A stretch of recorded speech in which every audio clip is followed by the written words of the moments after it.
A look into downtown LA at night, and you know what that music means. She's back.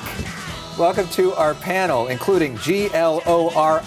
Gloria Allred is with us for the fourth time tonight. Great. Of course, she is one of the best-known attorneys in the world.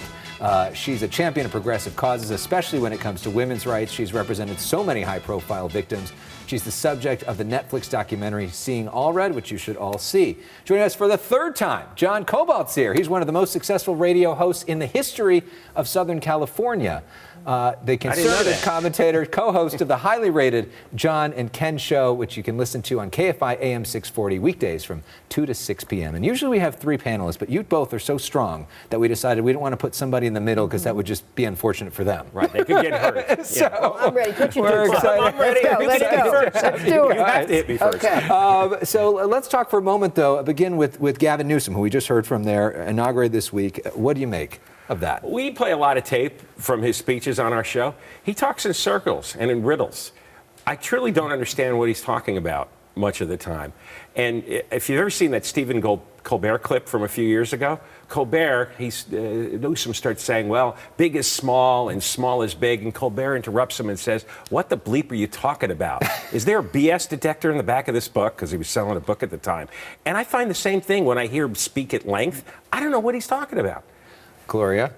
I did understand what he was saying in the clip that you showed, and I thought that he came across as very authentic and very clear.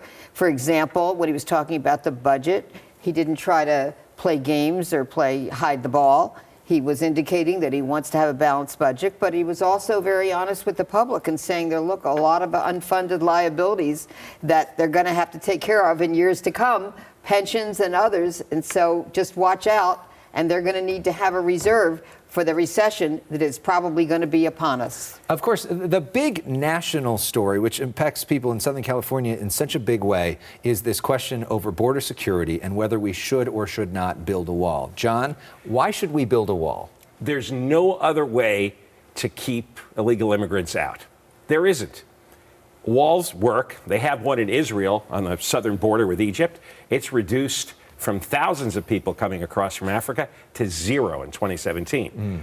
I don't know of another solution. People talk airily about drones and sensors. Drones and sensors don't stop people from crossing. They'll alert you that there was some kind of motion, but it doesn't stop. What you need is a stop, because in California, we suffer a net loss of over $20 billion for what we have to pay in services to illegal immigrants compared to the tax money they bring in. $20 billion? When Newsom talks about the declining middle class, the pressures on the middle class, that's part of the pressures. We have very high taxation. If we have high taxation, I just think the American citizens here ought to get the return on it. Gloria, should we build a wall? No, and the only walls that we're going to be seeing in the near future, other than the ones, by the way, that are already built at the border, are the ones that are closing in on President Trump. He wants to say there's a national emergency, there's a national crisis. I do agree that there is a national emergency, but the national emergency is the fact that President Trump is president of the United States and that he is packing the courts with extreme right-wing appointees as judges and perhaps members of the Supreme Court.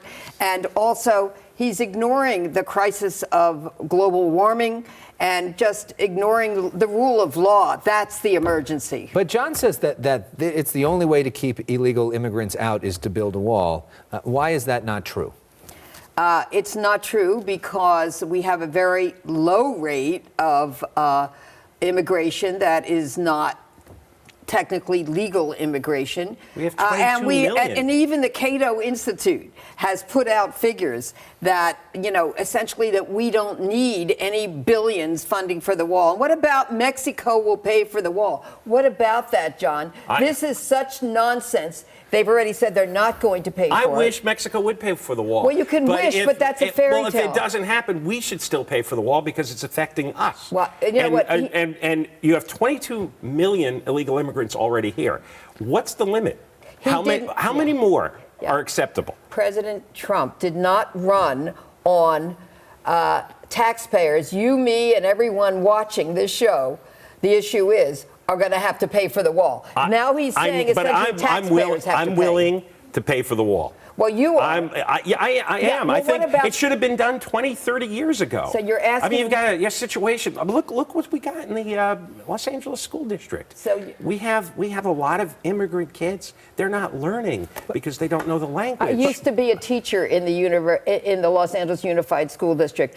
The only thing wrong with the Los Angeles Unified District is that the teachers are not making enough, and it's not as well funded as it should be. If you gave them all a $10,000 raise, how does that improve anybody's test score? It doesn't. Let me just the teacher's just richer. Well, you might be willing to pay for the wall, but how about all the almost 1 million people now out of work because President Trump has decided to shut down the government and they can't even get a paycheck He said today. he was going to build the wall. That's what he ran on. And everybody mocked him saying, oh, you made this big promise. You're not coming through. A lot of left-wing But he did say, he said that Mexico would pay for the wall. Exactly. Yes. And Mexico said they are not paying. And they said they're not paying. So you go, so what are you going to do? Not build the wall at all? The point is the wall. The point is not who pays for it. John, what do you say, though, about all the folks that come in via plane, come from the Canadian border, overstay their visas? I mean, there's all these other places. 40% of illegal immigration is visa overstays. And I don't know how that happens. I mean, we have their addresses. We know their names. We have their pictures. How we don't keep track once their visa expires in this country is insane. Yeah, my question is, did Melania overstay her visa or violate her visa? Well, I don't know. We'll have to find that out. If she has to go, she has to go. But, the point is this, that he did, as Alex said, say Mexico would pay for the wall. Yes, we now know that that's a lie. It was always a lie, and they're never going to pay for it. Now he's trying to say, well, indirectly they're going to pay for it. I don't take him literally on everything. Well, a lot of people did. Yeah, but you shouldn't. This emergency declaration, should he do that? If that's the only lever he's got, they could sit down and come up with a compromise number in a rational world, right? Something has to be done about illegal immigration. The wall does work, which is why they're against it. If they thought it didn't work, they wouldn't care that much. But they know it works, and what they want is open borders. Now, if you want to have that debate, if you want to have an open borders debate, that's fine. But to have a debate about whether a wall works is ridiculous. John, that's not true. And the point is, we have to also look at the fine print and the details. And what he wants to do is he wants to take money from the Defense Department, billions from the Defense Department. Wait a second. And also, for example, in California, there is a report today in the LA Times that what he wants to do is get money that was going to be used for flood control and for, essentially prevention of certain natural disasters that could happen, and take it and use it to build the wall. Here in California, we care.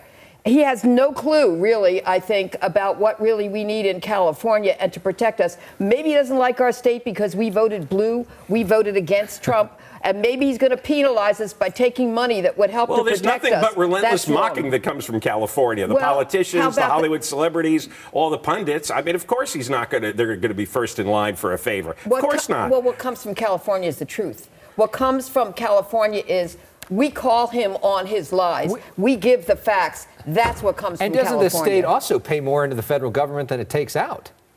Yeah, it does. But if you're Trump and Pelosi and Schumer won't give you the money, and you're the president and you have a legal right to tap other sources, whether it's the Defense Department or federal disaster funds, then you're going to do it. Remember, he's following up on his campaign promise that he was going to build the wall no matter what. Well, this is the no matter what part. Now, we could have a civilized, orderly appropriation, but Congress has to do that. They refuse to, which means they want open borders. Well, it doesn't mean that. What does it mean? There's going to be a lawsuit. It's either a wall or it's open borders. No, but is there possibly an in-between that both parties, you could find a middle ground here, which is basically that, yes, we should build a wall in some places, and yes, we need drones in some places, and yes, we need to work on visa overstay, and yes, we need to work on E-Verify, and yes, we need to work on merit-based immigration, actual comprehensive immigration reform that each party gives a little bit and actually solve this problem instead of this posturing that's going on. I think Trump would do a deal. He's a deal guy. He offered the DACA kids, the Dreamer kids, some kind of path to citizenship in exchange for the wall a year ago. And then he took Schumer it back. and Pelosi said no. And then he took it back. Do you think they say yes? By the way, Democrats are for border security, and they have indicated that. That's a phrase. What does that mean? And it means all of the different items that are, by the way, in the Republican proposal for border security that once the Republicans were for, but now they don't even want to propose it because Mitch McConnell is not sure that Trump can be trusted to say, okay, I'm for it.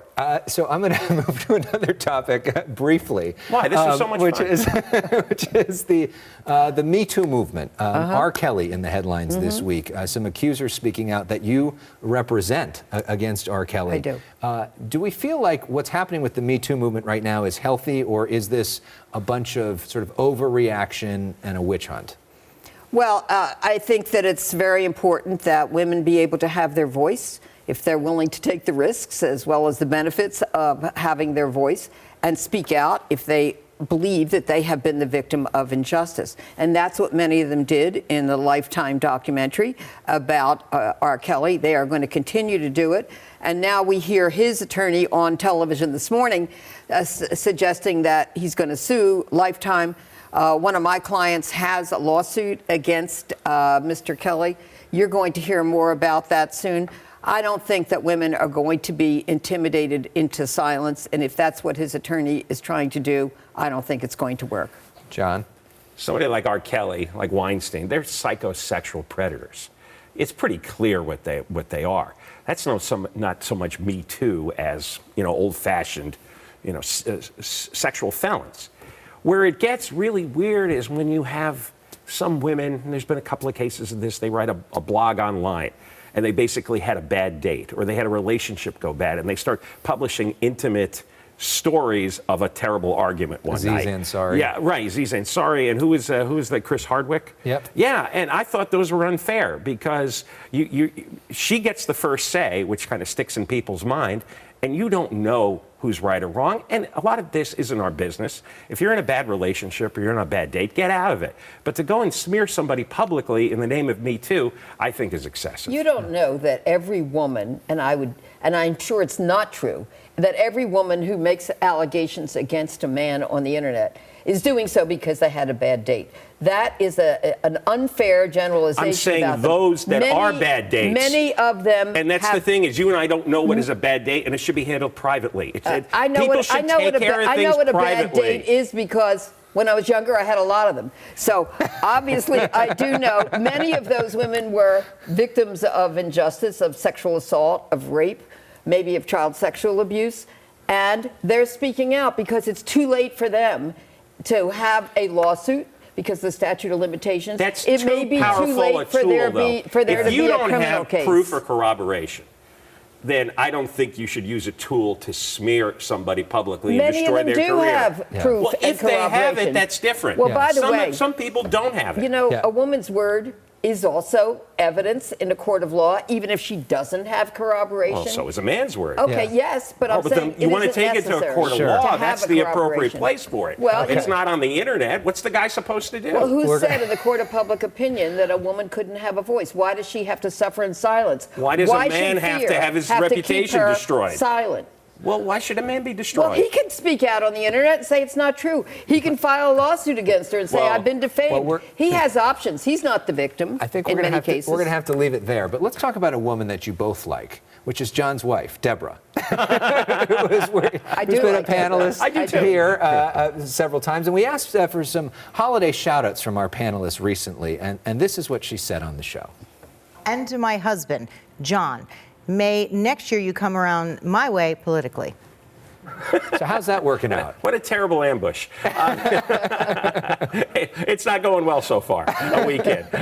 All right. Well, when we come back, we want to bring everybody together. We are going to get ready to dance now. Gloria Allred ready to show off her best moves. And John, are you ready too? I don't have a best move. Okay, here it comes. Stay with us. More of The Issue Is right after this.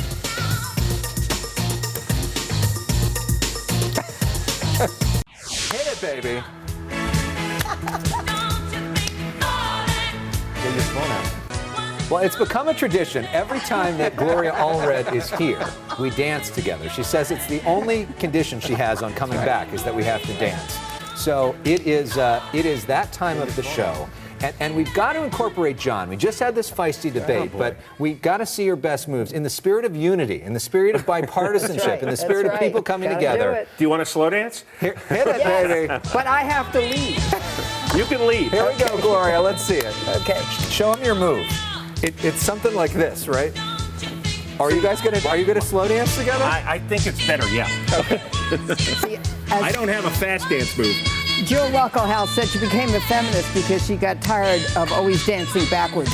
So I can do a I'm polo. leading. Let's see. Look at that twirl. Look at that. That's All right, it. there we go. Bringing people together here on The Issue Is. We'll see you next week.